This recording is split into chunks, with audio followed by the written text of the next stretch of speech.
Okay, before we take this freak show on the road here, we were to try and animate this guy running.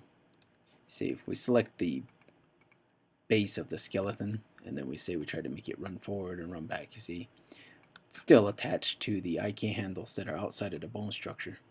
So rather than selecting and painstakingly moving all of these pieces, which could wind up in a big old mess, it's better to just parent all of these pieces to a single object. So just like you created a primary hierarchy for the bones and all that good stuff, we're going to create one master hierarchy or object which will hold everything here. So when we move that single object, everything else will follow with it. Now you could parent it pretty much anything, but I'm going to use a NURB circle. So let's create NURBS primitive circle. Resize it, make this big so it's easy to select. And then I'm going to name it so that I know what it is. And in this case here, I like to call things master when it's the primary item to select everything that's grouped to it. In this case, it's going to be imp master. Now, all I have to do to bind the objects to this ring is to parent it. So I'm going to select the bones first, the base, drag it to the imp master ring.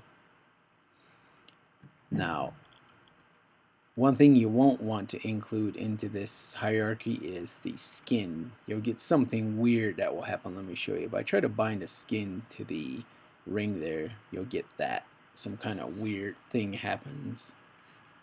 Something that Maya doesn't like. So I'm going to undo that last move. Leave the skin out of the parent group.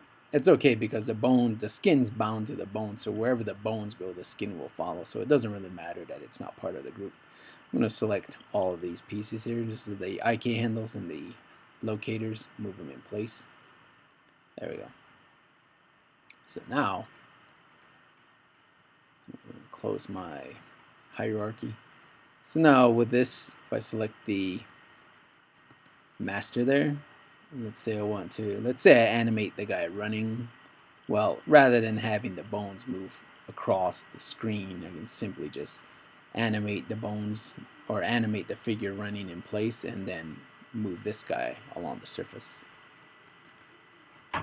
Same thing if I want to move this guy up and down or resize, simply select the tool. You can scale him up, scale him down, rotate, all that good stuff. And of course, if I have to work with the individual pieces, I just go to my outliner or my hierarchy. So that's a real simple way to set up a rig. Again, this isn't assigned, but if you're really passionate about this kind of thing, then these are some simple tricks to get you moving.